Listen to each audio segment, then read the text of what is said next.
Salam şagirdlər. 2025-ci ildə Dövlət İmtahan Mərkəzinin keçirdiyi buraxılış imtahanının suallarına baxırıq. Birinci sualda 4/2i kompleks ədədinə qoşma olan ədədi tapın deyir.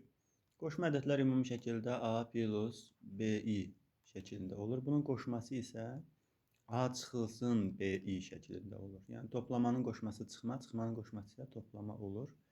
İndi burada 4 çıxılsın 2i verilibsə, bunun qoşması 4 üstə gələk 2i olacaq. Y variantı olacaq. İkinci suala baxaq. Bərabərsizliyi həll edin deyir. Əvvəlcə gəlin bu kəsirləri sadələşdirək. Bunun üçün 2-yə, 5-ə və 10-a ortaq məxrəc tapaq. Ortaq məxrəc 10-dur. Hər bir həddi gəlin 10-a vuraq. 10 vurulsun 2x kvadratı plus x bölünsün 2 böyükdür. 10 vurulsun 5-də 3x üstə gələk 10 vurulsun 10-da 9. Hər bir həddi 10-a vurduq. İxtisar getsə 5 ilə 10-dan 2 5 qalacaq. 5-i vura vursaq 10x kvadratı plus 5x qalır. 10-la 5 ixtisar eləsək 2 qalacaq. 2-ni vurduq elə də 6x. Burada da onları ixtisar elədik, qaldı 9. Şimdi bunları sol tərəfə keçirək və kvadrat bərabərsizlik şəklinə gətirək. 10x kvadratı 6x-i keçirib 5x-dən çıxsaq mənfi x qalacaq. 9-u da keçirsək çıxılsın 9 böyükdür 0-dan. İşarələri dəyişib sol tərəfə keçirdik. Şimdi gəlin bunu həll eləyək. Burada biz diskriminant üsulu ilə həll eləyək bunu, yoxsa vuruqları ayırma ilə eləsək 5x-in 2x-ə deyərik. Gəlin diskriminant üsulu ilə həll eləyək. Diskriminant tapaq əvvəlcə d bərabərdir. B-nin kvadratı çıxılsın 4ac idi. Yəni mənfi 1-in kvadratı 1 eləyəcək. A 10-dur, C mənfi 9-dur. Vurulsun 10, vurulsun. Mənfi 9-u da burada mənfiyə mənfiyə vururuq. Müsbət olur. 4 dəfə 9-un 36, 361. Diskriminant oldu 361. Birinci kökümüzü tapaq. X1 bərabərdir. B mənfi B üstə gələk. Kök altında D bölünsün 2A yazaq. B mənfi 1'dir. Burada da bir mənfi var olacaq. Müsbət 1 üstə gələk. Kök altında 361 bölünsün 2 vurulsun 10. Bərabərdir. Məxrəc oldu 20. 361-dən 19 çıxır. 19-un üstünə 1 gəlirik. Olur 20. 20-ni də 20-yə bölürük. Qalır 1. Köklərdən biri 1'dir. Digər kökümüzü tapaq. Digər kökü tapmaq üçün burada sadəcə çıxmaq lazımdır. 1 çıxılsın 19 bölünsün 20 yazırıq. Mənfi 18 bölünsün 20. Bunu da eləyəcək.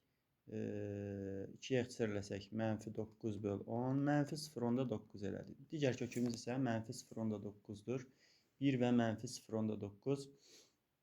İndi bunu vuruqlara ayırıb intervallar metodu ilə həll eləyək. Demək, bunu vuruqlara ayıranda və bunu, bu hissəni vuruqlara ayıranda olacaq x çıxılsın 1 vurulsun x üstə gələk. X üstə gələk 0,9. İntervallar metodu ilə vuruqları ayırdıq. Böyükdür 0-dan. Köklərin əksini götürürük. Çünki 0-a çevrilməsi üçün x-in yerinə 1 yazanda bura 0 olur. X-in yerinə mənfi 0,9 ilə bura 0-a çevrilir. Yəni köklərin əksini götürürük ki, 0-a çevrilə bilsin. Ədəd oxu çəkib intervallara ayırırıq. Kökləri qeyd edirik. Köklərimiz mənfi 0,9 ilə 1'dir. Burada intervallar metodu ilə indi hər intervaldan bir qiymət verib yoxlayacağıq. Bunların heç birisi daxil deyil. 1-dən sağda 2 var məsələn. X-in yerinə 2 versək, 2-dən 1 çıxanda müsbət bir ədəd qalır. 2-nin üstünə 0,9 gəlsək, yenə müsbət bir ədəd qalır. Müsbəti müsbətə vursaq, müsbət alacaq. Yəni bu hissədəki ədədləri X-in yerinə yazsaq, həmişə müsbət qiymətlər alacaq. 0,9 ilə 1 arasında mənfi, eyni qayda ilə, məsələn, mənfi 2 verib yoxlasaq, X-in yerinə mənfi 2 yazıb yoxlasaq, burada da mənfi müsbət qiymət alınacaq. İndi bizə bu 0-dan böyük olduğuna görə müsbət ədədlər lazımdır. Yəni bura ilə bura lazımdır. Mənfi aldığı hissələr lazım deyil. Çünki mənfi ədəd 0-dan böyük olmaz. Müsbət ədədlər 0-dan böyük olar. Ona görə cavabımız olacaq mənfi sonsuzluqdan mənfi 0.9-a və 1-dən də müsbət sonsuzluğa. 1-dən də müsbət sonsuzluğa. Bu aradakı qiymətləri x-in yerinə yazsaq, müsbət qiymətlər alacaq. Yəni 0-dan böyük olacaq. Cavabımız olacaq C variantı. Üçüncü sual, müstəvi üzərində olmayan M nöqtəsi verilib. MK və MY mailləri çəkilmişdir. Perpendikulyarda hər birisi. Bura 30-dur. MK-nı verib 6. MK buranın uzunluğu 6-dır. NY-ni 2-dir. NY 2-dir. MY-ni soruşur x. Biz burada əvvəlcə x-i tapmaq üçün bizə MN lazımdır. Katet lazımdır ki, Pifagor teoremi ilə x-i tapa bilək.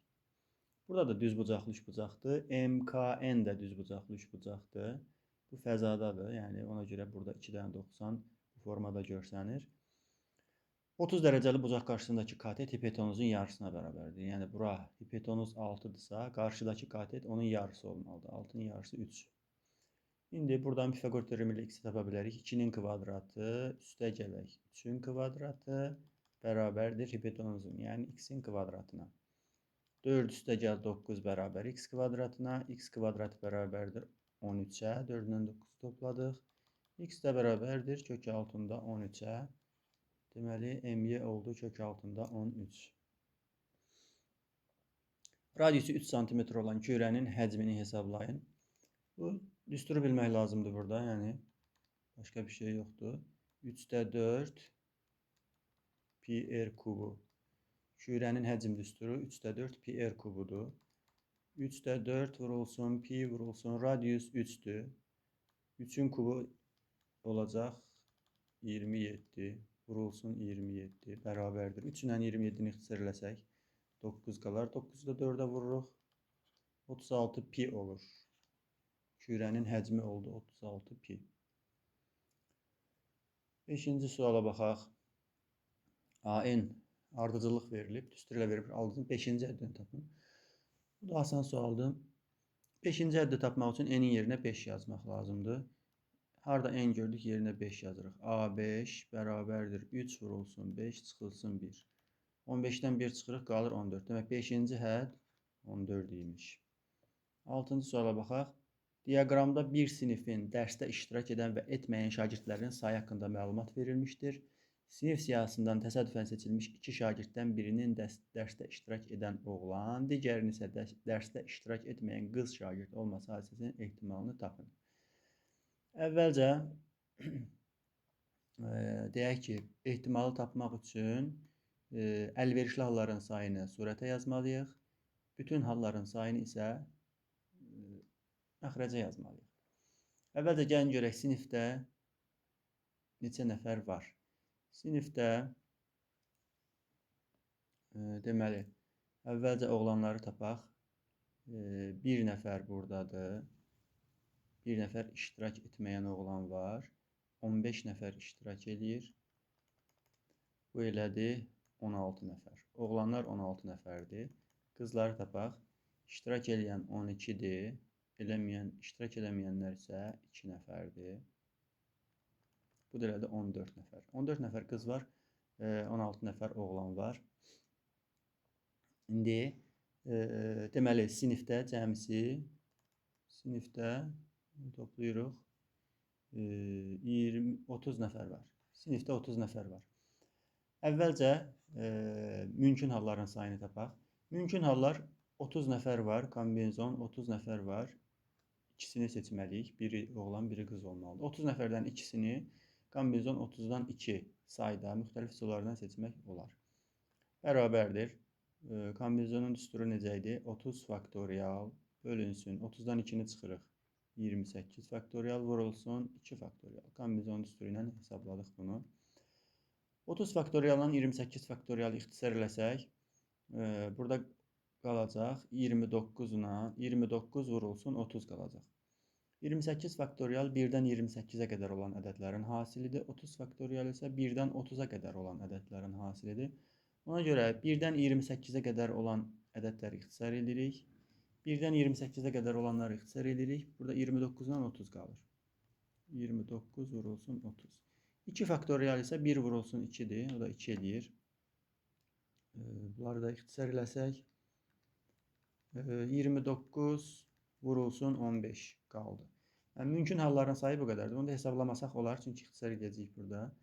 Demək, mümkün halların sayını yazırıq məxrəcə. 29 vurulsun 15. Bu oldu mümkün halların sayı.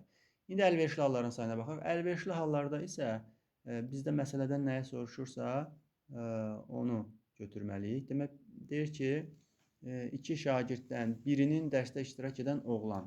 Dərsdə iştirak edən oğlan nə qədərdir? Dərsdə iştirak edən oğlan 15 nəfərdir. Digərinin isə dərsdə iştirak etməyən qız, dərsdə iştirak etməyən qız isə 2 nəfərdir. Qız şagird olması hadisəsinin ehtimalını tapın. Burada indi nə etməliyik?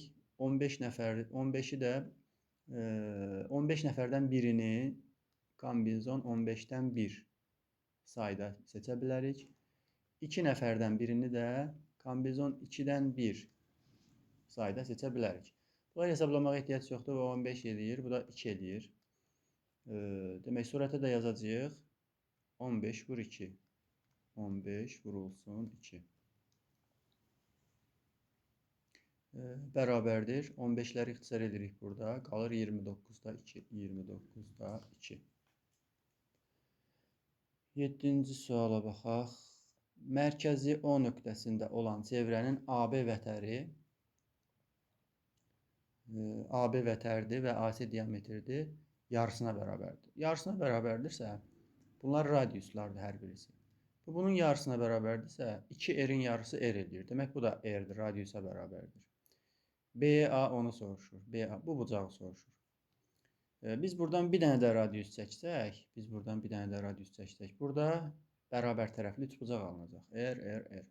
Bərabər tərəfli üç bucağın da bucaqları 60 dərəcədir. 180-i 3-ə bölsək 60 dərəcə olur. Bütün bucaqlar 60 dərəcədir. Demək, cavab olacaq 60 dərəcə.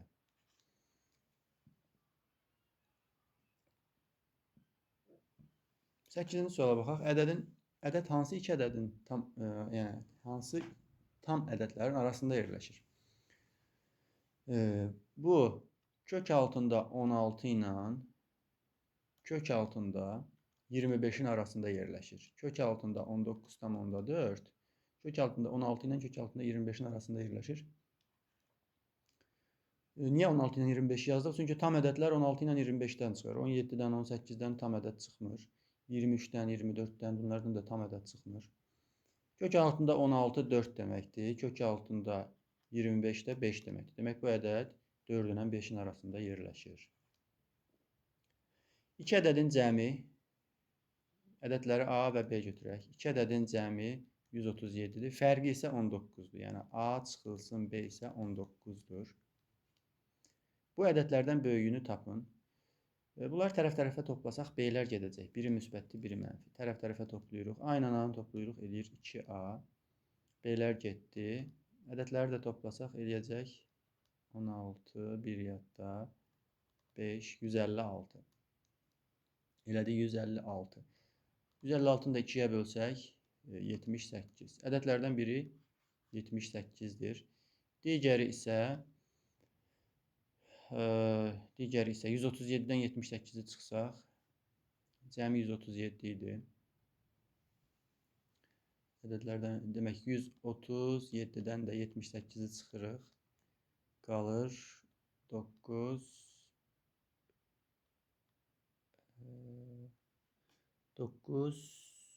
bu neçə idi? Bu 156 idi. 137-dən 78-i çıxırıq. Neçə qalır? 9, 12-dən 7 çıxanda 59. Biri 78-dir, digəri isə 59. Böyüyünü soruşur da bizdən. Böyük 78-dir. Cavabımız olacaq 78. Sonra 10-cu suala baxaq. 10-cu sualda trigonometrik tənlik verilib. Biz bu trigonometrik tənliyə baxsaq görərik ki, bu nədir? Müxtəsər vurma düsturudur.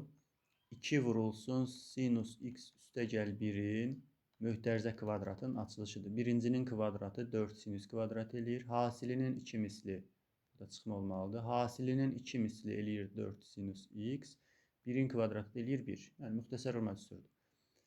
Buradan da bunu 2 sinus x çıxılsın 1 bərabərdir.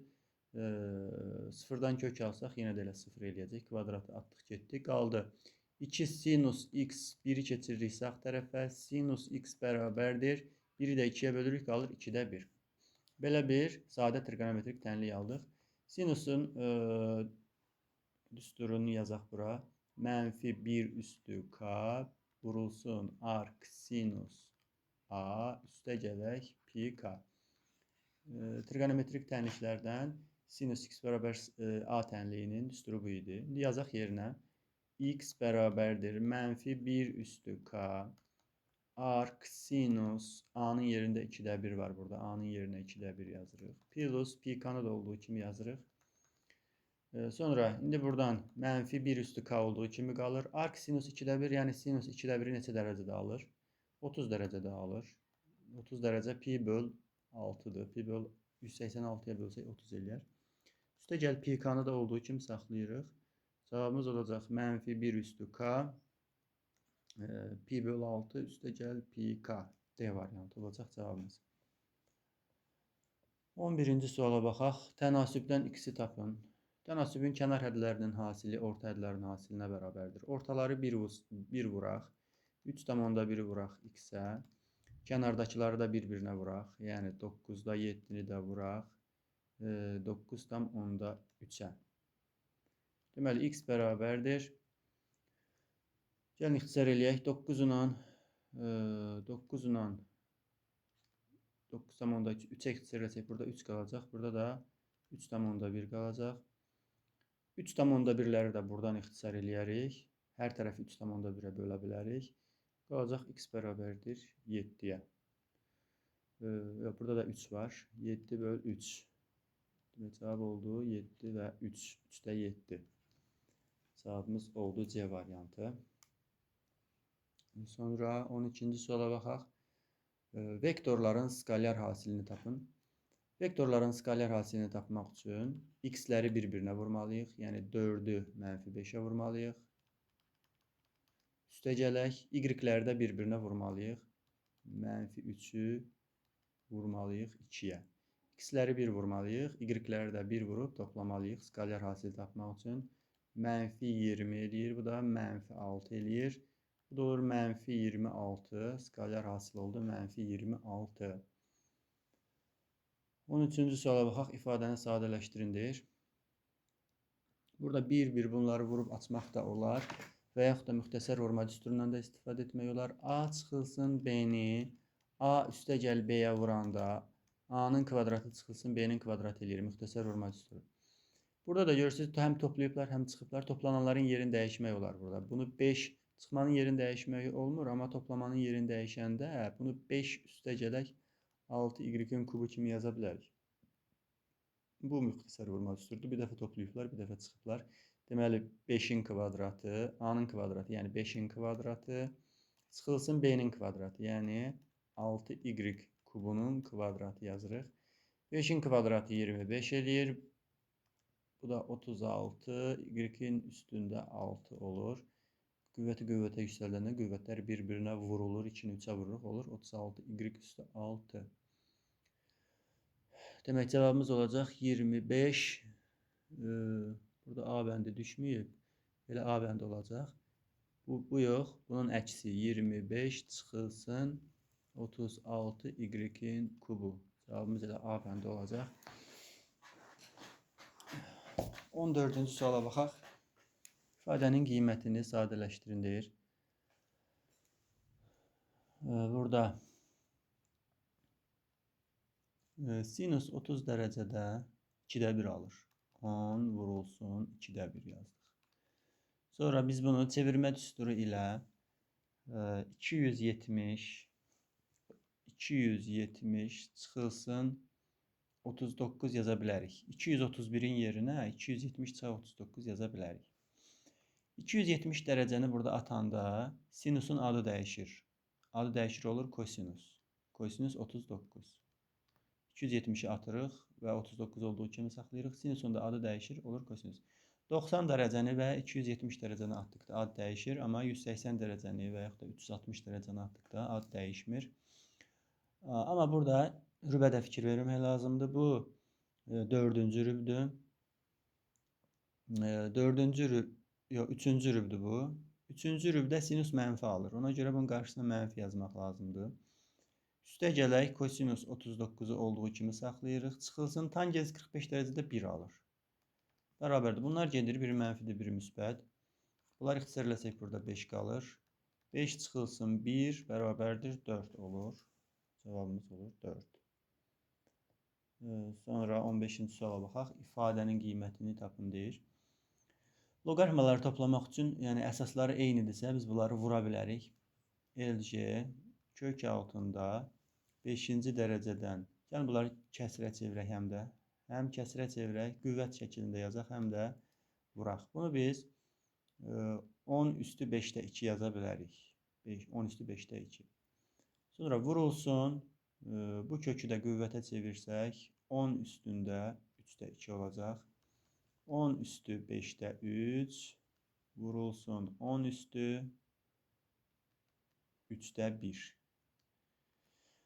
Demək, kökləri qüvvət şəklində yazdıq. Loqaritmaları toplayanda da onların loqaritma altı ifadələri bir-birinə vurmaq lazımdır. Bərabərdir. LC bunların qüvvətlərini toplayaq indi. 5-də 2 ilə 5-də 3-ü toplayanda 5-də 5 eləyir. 5-də 5 eləyir. Sonra bu ikisini də bir-birinə vuraq. Bu da 3-də 2 ilə 3-də 1-i toplayacağıq. Bu da 3-də 3 eləyəcək. Bərabərdir LC. Burada da vuranda yenə qüvvətlər toplanır. Olur 10 üstü. 1 burada var, 1 də burada. 10 üstü 2. Bu da eləyəcək elə 2. Cavabımız olacaq 2. Loqaritma 10-dan 2 elə 10 üstü 2 elə 2-yə bərabərdir. 16-cı suala baxaq. Tənliyin 4 üstü x-in tənliyindən 4 üstü x-in qiymətini tapın deyir. Əvvəlcə gəlin biz burada nə edək? 6-da 1 üstü x-i olduğu kimi saxlayaq. Bərabərdir. Bunu da 3-də 2 üstü x vurulsun 3-də 2 üstü 1. Bu şəkildə ayrı yaza bilərik. Çünki vuranda qüvvətlər toplanacaq. Elə x plus 1 alınacaq. İndi gəlin bu x olanı sol tərəfə keçirək. 3-də 2-ni burada saxlayaq. Demək 6-da 1 üstü x. Vurmadı. Vurmanı sola keçəndə bölməliyik. Bölünsün 3-də 2 üstü x bərabərdir. Bu 3-də 2-ni olduğu kimi saxlayıram burada. 3-də 2 üstü 1 elə 3-də 2-dir. Olduğu kimi saxladıq. İndi böləndə qüvvətlər, daha doğrusu qüvvətləri eyni olan ifadələri bölmək üçün qüvvəti olduğu kimi saxlayıb 6-da 1-i 3-də 2-yə bölə bilərik. 3-də 2-yə bölə bilərik. 3-də 2 burada olduğu kimi qalır. Kəsirləri bölmək üçün birincini olduğu kimi saxlayıb ikincinin tərsinə çevirəcəyik. Vurulsun 2-də 3 dedik. X-i yenə olduğu kimi saxlayırıq. Bərabərdir 3-də 2-yə. Burada 3 ilə 6-nı ixtisarləsək, burada qalacaq 2, burada qalacaq 1. Bu da nə oldu? 4-də 1 üstü x bərabərdir 3-də 2-yə oldu. İndi buradan biz bunları tərsinə çevirə bilərik hər ikisini. Hər ikisini tərsinə çevirsək, bu olacaq 4 üstü x. Bu da olacaq 2-də 3. Bunun da yerini dəyişiklik olur. 2-də 3. Yəni 1,5. 4 üstü x-in qiymətini tapdıq. 4 üstü x oldu. 1,5. 17-ci suala baxaq. Yan səthinin sahəsi 72, hündürlüyü 6 olan düz prizmanın oturacağının perimetrini tapın. Düz prizmanın yan səthinin sahəsini tapmaq üçün oturacağın perimetrini P oturacaq vurulsun H. Bu düsturla tapırıq. Oturacağın perimetrini hündürlüyə vuranda yan səthinin sahəsi olur. Yan səthinin sayısı verilib 72. Yazdıq yerinə 72. Hündürlük verilib 6. Perimetrini soruşur. Perimetrini də bilmirik. X yazırıq. X bərabərdir 72-ni böldük. 6-ya elədi 12. Demək perimetr oldu 12. İfadənin qiymətini hesablayın. Gəlin bunu müxtəsər vurma düsturu ilə hesablayaq. Demək 49-un kvadratı çıxılsın 29-un kvadratı. Bunu bir hesablayaq.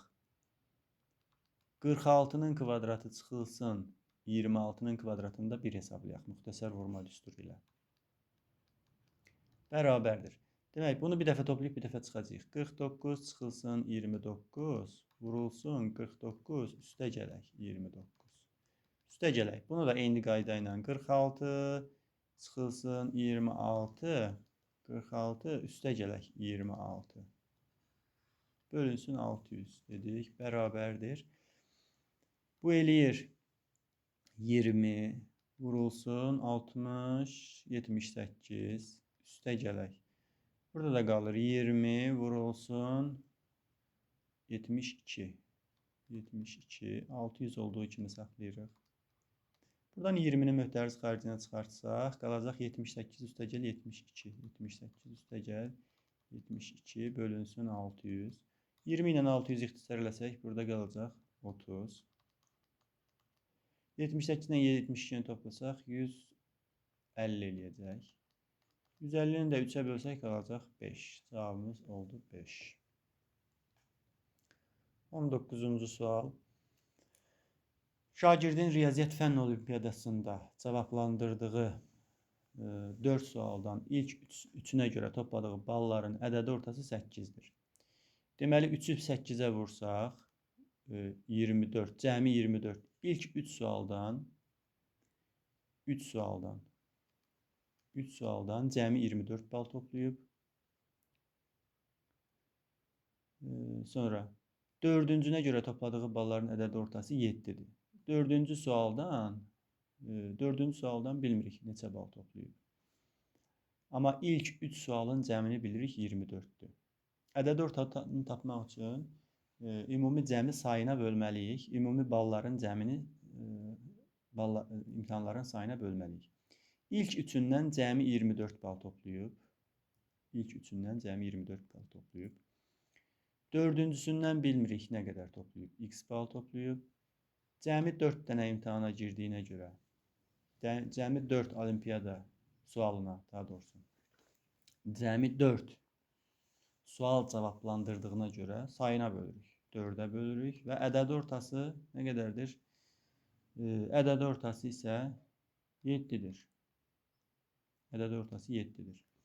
Şimdi bunu çarpaz vursaq, 24 üstə gəl x bərabərdir 4-ü 7-yə vuruq 28. 28-dən də 24-ü çıxırıq, qalır 4. Yəni o 4-cü sualdan elə 4 bal toplayıb. İlk 3 sualdan hərəsindən 8, daha doğrusu ortalama 8 olduğuna görə 3-ü 8-ə vurduq, 24 elədi. İlk 3 sualdan 24 bal toplayıb. 4-cü sualdan bilmirik neçə bal toplayıb. Cəmisi 24 üstə gəl x bal toplayıb. Sualların sayı 4 olduğuna görə 4-ə böldük və ədədi orta 7 olduğuna görə 7-yə bərabərləşdirdik və çarpaz vurub x-i tapdıq. 20-ci suala baxaq indi. Düzbucaqlı üçbucağın bir katetinin hipotenuza nisbəti 4/5-dir. Yəni düzbucaqlı üçbucaqdır. Bir katetini 4K götürək. 4K götürək. Hipotenuzun isə 5K götürək. 4-ün 5-ə nisbətindədir. Onda digər kateti də 3K olar. Çünki 3, 4, 5 Pifaqor ədədləridir. 3, 4, 5 Pifaqor ədədləridir. Bura 4K, hipotenuz 5K-dırsa, onda digər katet də 3K olmalıdır. Bunların perimetri 48-dir. Yəni 4K üstə gələk 3K üstə gəl 5K 48-dir. Bu da eləyir 12K bərabər 48-ə. 48-i də 12-yə bölsək qalır 4. Yəni K 4-dür. Onda hipotenuz 5 vurulsun 4 bərabərdir 20. Hipotenuz olacaq 20. 21-ci suala baxaq. Açıq sualdır. Bunların həllərini yazmaq lazımdır. Kvadrat formasında iki bağça ətrafında perimetrləri boyunca çəkilmiş borular vasitəsilə sulanır. Bağçalarla su anbarı arasındakı boruların hər birinin uzunluğu 4-dür. Burada 4-dür, burada 4-dür. Birinci bağçanın tərəfinin uzunluğu ikinci bağçanın tərəfinin 2 metr çoxdur. Yəni Birinci bağçanın tərəfini x götürsək, digər bağçanın tərəfi x üstəgəl 4 olacaq. X üstəgələk 4 olacaq. Daha doğrusu x üstəgəl 2 olacaq. 2 sm çoxdur deyir. 2 metr çoxdur. Birinci bağçanın sahəsi ikincinin sahəsinin birinci bağçanın sahəsi x kvadrat olacaq. Çünki kvadratdır. İkinci bağçanın sahəsi də x üstəgəl 2-nin kvadratı olacaq. İndi deyir ki, birinci bağçanın sahəsi ikincinin sahəsinin 2 mislindən 8 kvadrat azdır. Yəni, x üstəgəl 2-nin kvadratı bərabərdir. Bunun 2 mislindən 8 azdır. Yəni, çıxılsın 8. Birincinin sahəsi, ikincinin sahəsinin 2 mislindən 8 azdır deyir. Sulama üçün ən azı nə qədər borudan istifadə olunmalıdır? Əvvəlcə buradan biz x-i tapaq. X kvadratı plus 4x plus 4 bərabərdir. 2x kvadrat çıx 8-ə. Bunları sol tərəfə keçirsək, 2x kvadratdan x kvadratını çıxsaq, x kvadratı qalacaq, çıxılsın 4x. 4-ə bu üzə keçirsək, çıxılsın 12. Bərabərdir 0-a. Belə bir kvadrat tənliyi aldıq. x1 v teoreminə gəlin həll eləyək bunu. Hasili -12 cəmi müsbət 4 olan ədədlər -2 ilə 6-dır. Vuranda -12, toplayanda isə müsbət 4 edir. Uzunluq -2 olmaz, ona görə 6 götürəcək. X-i tapdıq 6. Deməli, birincinin tərəfi 6 imiş, ikincinin tərəfi isə 8 imiş. İndi cəmi nə qədər? Sulama üçün ən az nə qədər borudan istifadə olunur?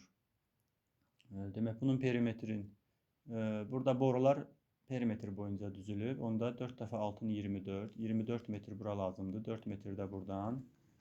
28 metr bura lazımdır. 8-dir. 4-ü vurduq 8-ə.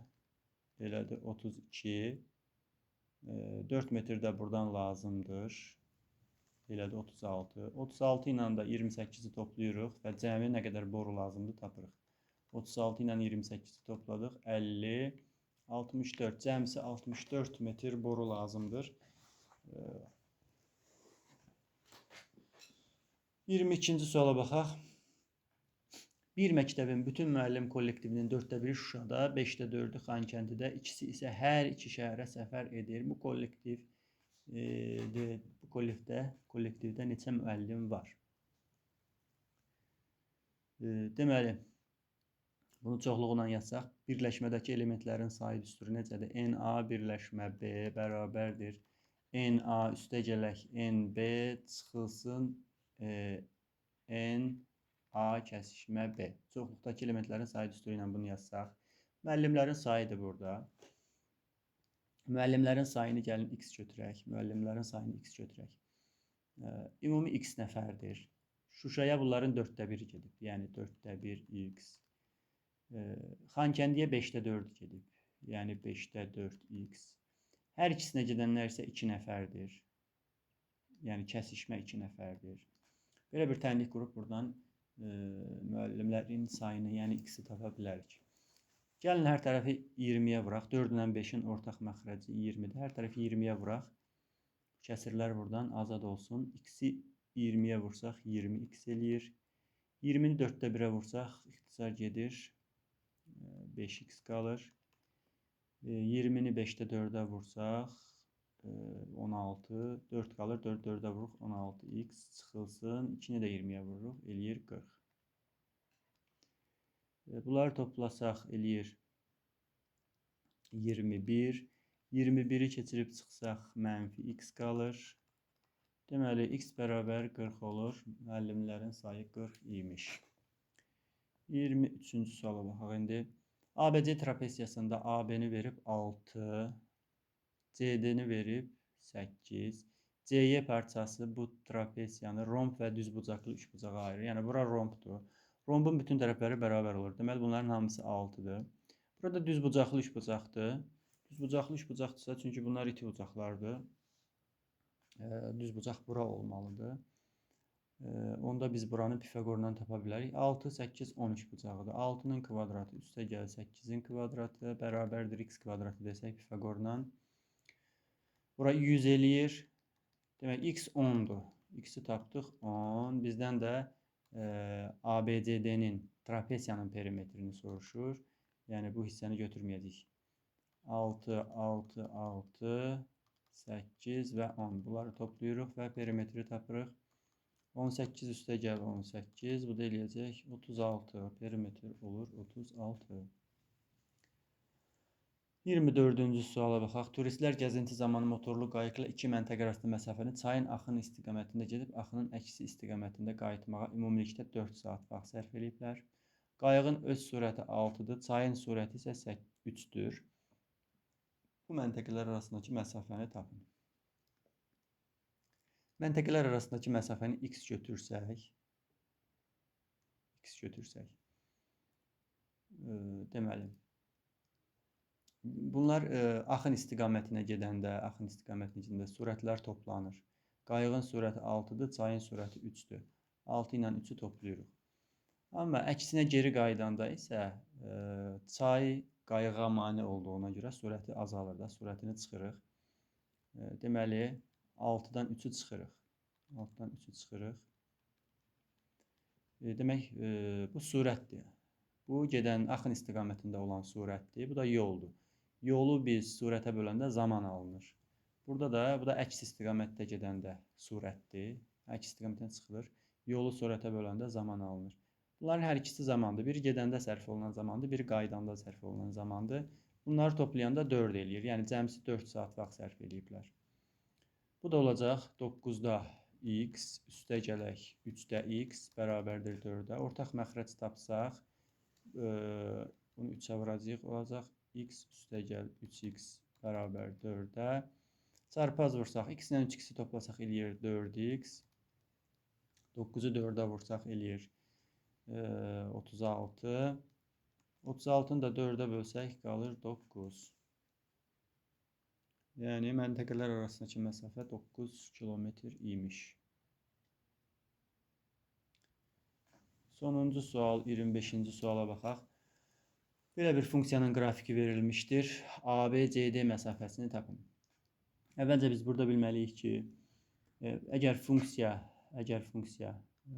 fx bərabərdir x minus a-nın kvadratı plus b şəklində verilibsə, təpə nöqtə AB nöqtəsi olur. Yəni buranın əks işarə ilə buranın isə olduğu kimi götürəndə biz təpə nöqtənin koordinatını tapa bilirik. Yəni biz buranın məsafəsi verilib bizə. Bunun təpə nöqtəsi əks işarə ilə -4, 3, onsuz da burada veriblər. Təpə nöqtə 3 və -4-dür. İndi bunların koordinat başlanğıcına nəzərən simmetrikdirsə, bunların hər ikisini əksinə götürməliyik. Yəni bura -4-dürsə, bura 4 olur, bura 3-dürsə, burada -3 olur. Simmetrik olduğuna görə. Sonra, indi biz bu C-ni tapmalıyıq. Yəni Y oxunu kəsmə nöqtəsini tapmalıyıq. Buranı tapmalıyıq.